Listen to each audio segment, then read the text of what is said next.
Hello, everyone, and welcome to another episode of the Chatting in the City podcast, brought to you by the V-TRaC lab at the University of Ottawa. I'm here with another friend, the one and only personal trainer extraordinaire, Venesha. What's happening? Hello, how are you? I'm good. How are you doing? Good, tired, but I'm good. I'm here. Let me guess, you went to the gym today and you worked out. No, I actually didn't go to the gym today. I did a lot of running around. Okay. I will be back in the gym. Actually, that's a lie. I exercised with my clients this morning. I did their workout with them. Okay. I guess I did work out today. Yeah, that's true. Yeah. So I wanted to get you on here. Obviously, this is a podcast about mental health in the Black community, but I wanted to get your perspective on basically the world of fitness. And my first question is, as a personal trainer, your body is your calling card in a way. Your body is an ad. So people look at you and they say, wow, she's in great shape. I would like to be in great shape. Maybe she can help me. Right. So then my question is, first of all, does that make you feel a certain sort of pressure to stay in shape? Right. That's part of the person. And the other part is, how do you balance accepting your body, right, and loving your body, and then trying to improve it all at the same time? So like loving your body, accepting it, but also trying to improve it all at the same time. Well, to answer the first question, my body, I do always feel like a pressure that I need to kind of maintain my body, but I also understand that our bodies go through changes, which is okay. So for me, it's finding a happy medium between where I am now and kind of maintaining what I already have. I find now with social media, it makes it hard because you see like women that get work done or women that have been doing it for a while and they look a certain way, and then you're trying not to compare yourself to that. So it's more just, and this is kind of to answer your second question, it's more just, it's taking me time, of course, to kind of love my body, because at the end of the day, my body, I'm still healthy. I'm still able to do stuff. So I can't hate on something that's pretty much keeping me alive. So it's taken me time to kind of be like, I can always improve on my body, but I need to understand where I am now isn't bad. I'm still in a good space. So a lot of my clients, when I bring them on, I always tell them to get to the next point, you got to appreciate where you are now. Because if you're hating on where you are now, you're not going to be focused on where you want to go. You're focused on this. So it's taken me a lot to kind of be like, stop focusing on this and just kind of know like my potential where I can go. So it's definitely tough. I find that mentally it can be tough to kind of always realize like, okay, yeah, this is my selling point. But at the same time, I'm to a point where I'm like, it is what it is. If I gain a bit of weight, I gain a bit of weight. I've done this for years where I know my body, I understand my body, I know what to do to kind of get back to where I was. So I definitely don't stress about it as much as I used to. That's for sure. Yeah, that's a great point. You mentioned obviously the influence of social media on people's perceptions of their body, right? The body image issue. Yeah. And in the fitness world, people do competitions. They train, they cut weight to do competitions. Yeah. And like there's even like a big thing that happens. Like body dysmorphia is a big thing in the fitness industry, right? Like you sort of mentioned. And I wanted to ask you, because I had a class last year and we're talking about eating disorders, right? And this girl, she was a varsity athlete. She was talking about how basically her growing up and playing sports, she would notice certain people on her team who would, in order to come into the season in shape, they would maybe cut down eating, they would maybe purge, they'd do all this other stuff, all just so they can basically start the season running instead of, start the season trying to sort of, get in shape and then whatever. So I wanted to ask you, which kind of tags onto the whole loving your body and loving where you are, but knowing that you can improve it and get better, right? So it's like, it must be tough trying to like get that balance between, okay, I'm looking at my body right now, I love what I look like, but I'm also trying to improve. So then it's like, first of all, how do you actually get clients to really like sort of love their body, but also like try to improve it at the same time? Because maybe I'm assuming people come to you thinking, my body's not that great. I see certain people that look a certain way. I would like to look like them. Right. I understand that maybe I might never look like, I don't know, let's say some fitness model, but I can try to improve. So it's like, how do you sort of convince them that their body as it is okay, but then you're also putting them through all these workouts to sort of get to the next, the next stage. We honestly, when I work with my clients, I'm really big on kind of shutting down any negative talk. Okay. So if they're like, oh, I hate this, I'm like, stop. Like right away, I'm just like, stop. Because at the end of the day, it's like you have to, again, like I said, you have to kind of accept where you are right now with your body. Because your body, again, is what's keeping you alive. You need to appreciate it. So for me, a lot of the time at the beginning of, I guess, like our fitness stage, when I'm working with new clients, we do spend a lot of time mentally. They don't even know it, but we do spend a lot of time working on their mental space, kind of like breaking them out of certain habits. You know what I mean? Or sometimes people will be like, "I want to look like you." I'm like, okay, well, everybody's body's different. I mean, I can get you as close to that, but at the end of the day, the way your body forms is about themselves for them to kind of understand the overall picture. But no, I honestly spend a lot of mental time with my clients where I'm like, okay, like tell me things about yourself, or, like, why don't you like this? Why don't you like that? Things that I notice, I'll always try to hype them up on that as well. Because honestly, when I started, I didn't really have people doing that for me, so I definitely feel like I went through like 3 or 4 years where I did not like my body. People would be like, "Oh my gosh, your body's amazing," and to me, I was like, "No, like this is not what I wanted at all." But then I realized I'm like, I I can't hate on my body. Like it's my body. I love my body, and you can always change anything. Like that's the one thing that's beautiful about our bodies is that if you work hard enough, you can change it. And it's kind of like getting my clients to realize that too. Like if you actually put in the work and you stop focusing on all the negative stuff and you just focus on the positives that can come out of it, you'll achieve whatever you want to achieve. So, yeah. That is a good answer. Wow, you sound like you're running for office.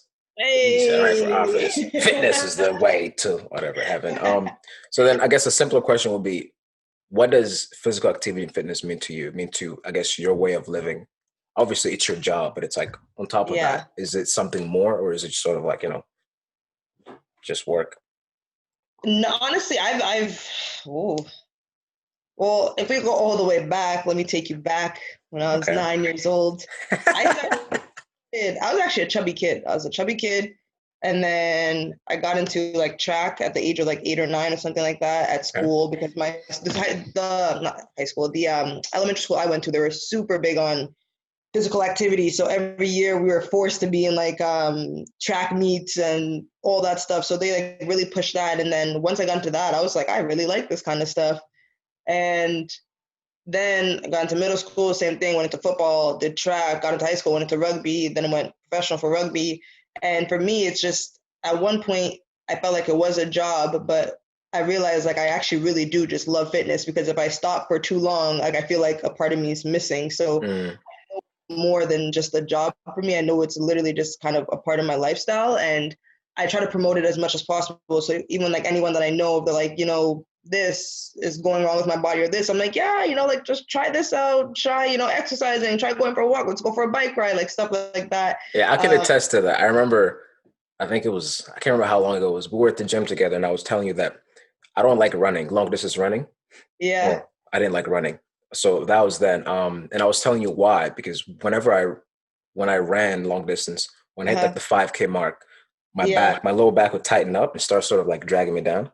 And so I yeah. was telling you, you're like, huh, it's your glutes, right? Like you just kind of like figured it out, like it's your glutes. And then you're like, you need to start doing hip ups, hip thrusts, you need to do more squats, you need to do all this other stuff. And I did it, and like my back has been fine. I've been doing a lot of runs lately.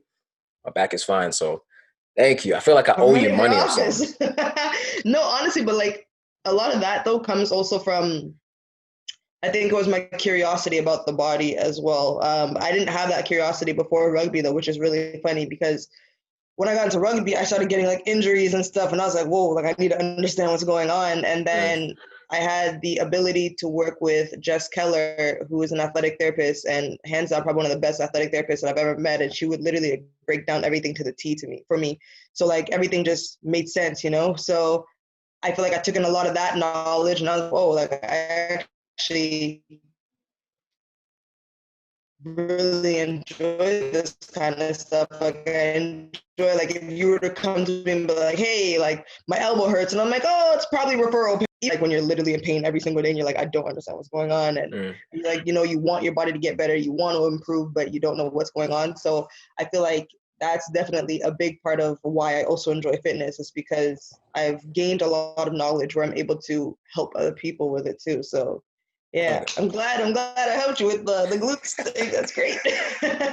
To this day, I'm doing a lot of hip thrusts, single legs, like Superman, stuff like that for my lower back. It's really helped me, Good. man. Thank you. So I want to ask you Thanks. about playing for Canada. You played rugby for Canada. And Yeah. I wanted to ask you if your idea or if your perception of sports or physical activity changed playing for, Canada, because obviously playing at that level, you have a certain schedule. Yeah, you have training on certain days, whatever. Certain amount of time has to be spent in the gym, on the field, and stuff like that. Yeah. And so I was asking, like, did you feel like did you feel like the sport became a job? Yeah. So when I played for Canada, I was young too. I was 17 when they recruited me, and I was a part of their development team. So their development team was the team they put together to get us ready for the Olympics. Mm-hmm. And I was with them for, I think, almost 2 years. And I loved rugby. Like, rugby was like that sport. I was like, I'm killing this. Like, no one can touch me. And then when I got to Rugby Canada, I loved it. But then I think it just got to a point, and I realized I'm the type of person, like, I don't like being told what to do. And Mm-hmm. I've come to terms with that. I don't like, if it's like, you got to train this, you got to do this, you got to do that. I don't like that. Like, I like to, if I want to do something, I'm going to do it. If I don't want to do it, leave me alone. I'm not going to do it. And I felt Right. like at that point, I had no choice but to do certain things if I wanted to be a part of, something bigger. And I think it just became mentally draining for me, especially at the age of like 17. I was still in school. I was working. I was like paying to like continue doing rugby and stuff. So it wasn't fun anymore because there was just so many other things that I had to think about as well. It wasn't just like, hey, go on the field and go play and have fun. Like, it was like, no, you're playing to stay on the team. You're playing to be selected for something. You're playing, Mm. the scouts are watching you, stuff like that. So there was just so many other things that were going on where it wasn't a sport, it was a job at that point. And I think at that age, I was just kind of like, nah, this is a great opportunity, but I can't do it. So It was too much for yeah. you at that age. Yeah. I had a Yeah. friend on the second episode who I grew up playing with. He's playing professional soccer right now. And actually, I Nice. forgot to ask him. I'll ask him another time, but I forgot to ask him that same question. It's like, once you get to that level, does it turn Yeah. into a job? Because you always hear like interviews with professional athletes when they talk about the game and why they're still playing. It's like they say that they're Yeah. chasing the feeling they had when they were kids playing with their friends in a park or something like that.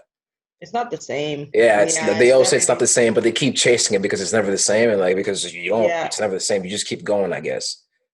It's crazy because when I was in, I think it was my third year at Ottawa U, I took a class. It was some kind of like sports and recreation class, and then it ended up being rugby that year. So every year, I guess that class they switch whatever your sport is that you want to be learning about or that you'll be engaging in. So it was rugby that year, and a part of me was like, ah, man, like I haven't played rugby in like 3 years at that point.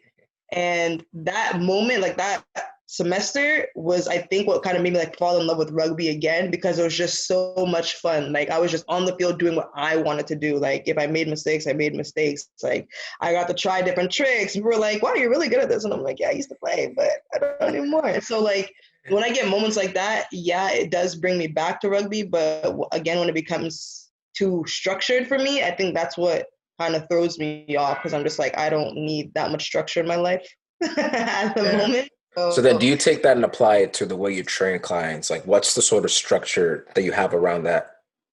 oh, you can ask any of my clients. I'm probably one of the chillest trainers you'll ever meet.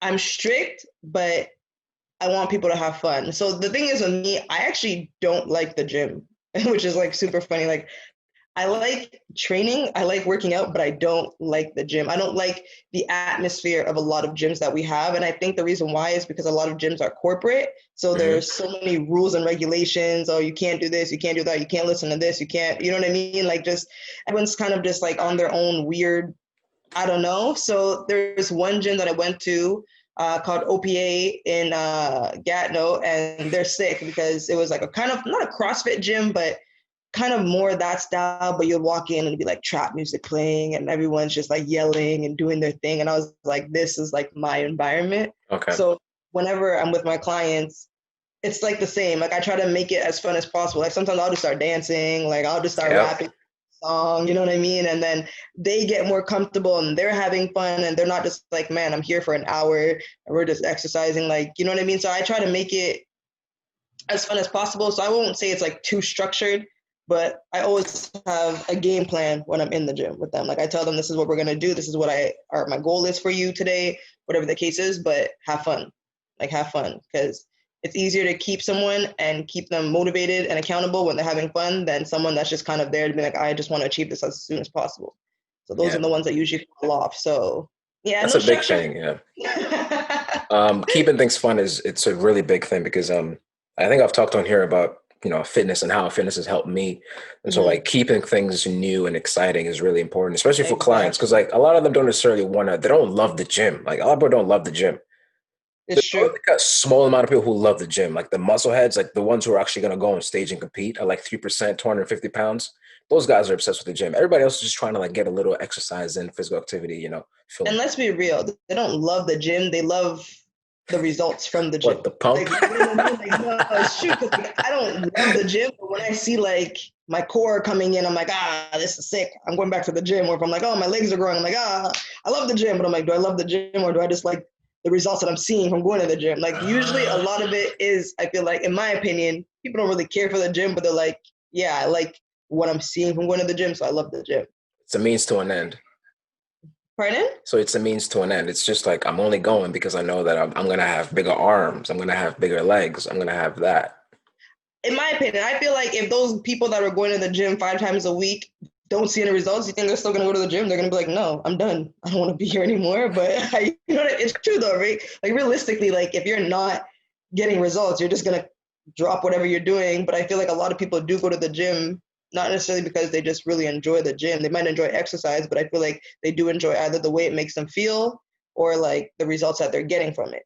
I'm not just going to go sit in the gym, like I'm just going to sit here and just look at everything going on because I just love being in the gym. Like, no, I'm there for a reason. I know I'm there for a reason, in my opinion. That's interesting. Like I've never. It makes sense because like I'm always thinking about fitness and physical activity in terms of like how it affects mental health, especially for me. Yeah, So it's not necessarily obviously like everybody likes you go in, you do a few curls, you look great, whatever your abs or all that stuff. But it's exactly. like for me, it's more about now. It's just sort of like just getting my body moving. That's why I'm trying to do more runs. So it's more about getting my body moving. And like I don't go to the gym anymore. I canceled my membership, so I only just do stuff at home. I have a mat, Oh, I have a nice. foam roller, I have some weights, Yeah. and so I just do that. I mean, it's nice, but like I went to after I canceled my membership, I went to Fitness Depot to try to buy some weights. Uh-huh. So I'll get there and I'm like, yo, yeah, I want the 100 pounds. I want the 80s, right? The guy Uh-huh. looks at me. He's like, the 50 pounders are $100 each. I was like, oh my God. Yeah, no, they're expensive. Oh my Canadian Tire. Canadian God. Tire. I go to Yeah? Canadian Tire. Yeah, I go to Canadian Tire for my stuff. Yeah. Okay.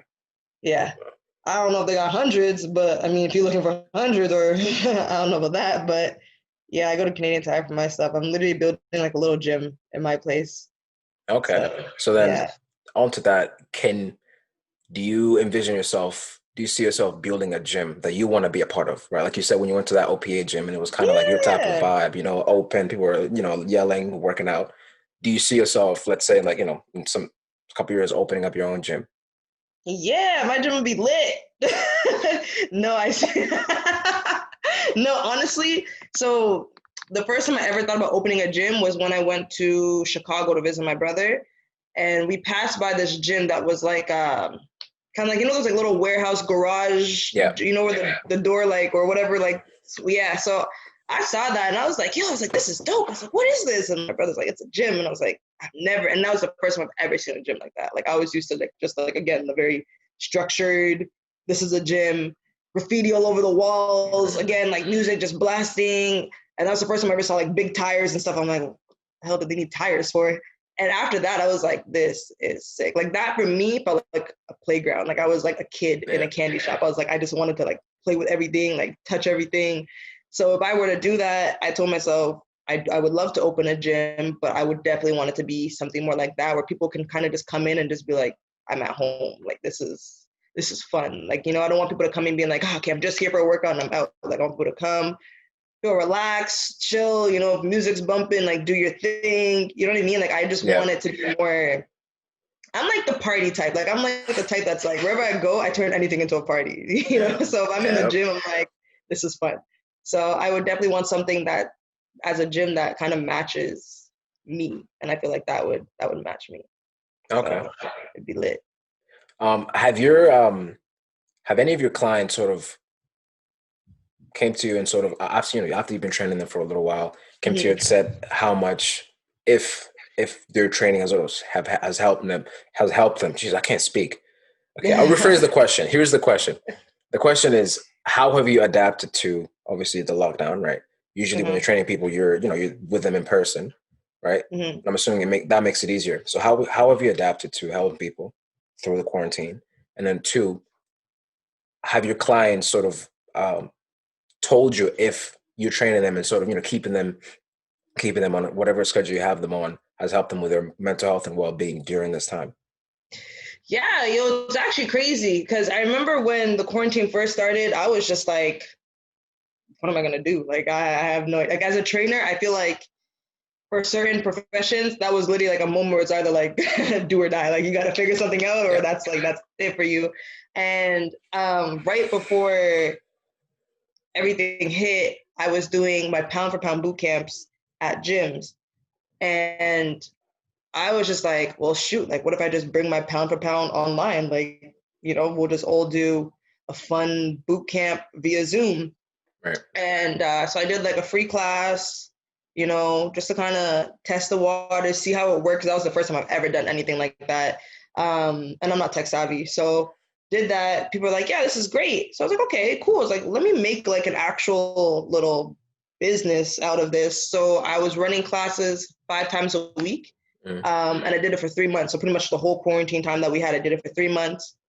And in my head, I was just also kind of doing it to like keep myself sane, because I was like, I'm literally just sitting here. I know if I don't have a reason to work out, I'm not going to work out. So I was like, this is keeping me accountable. Right. And I would honestly have about like 15 people sign up each week, which was amazing. And after the first month, there's a few things that I felt that came out of it that I was like, whoa, I was not expecting that. I felt like I was building a little community where women that have never met each other are now talking to each other about just like anything, like, hey, I just bought a bike. Oh, where'd you get the bike? How much was it? And stuff like that. And I'm like, oh, this is dope. Where she's like, hey, I substitute this for my food, instead of having this, it's less fat. And like these women that have never like different across life, like would have no reasons talking to each other, are now giving each other advice and stuff. And I would have women be like, listen, I got kids, like this 1 hour means so much to me. You're giving me a mental break. Like I'm taking time to myself.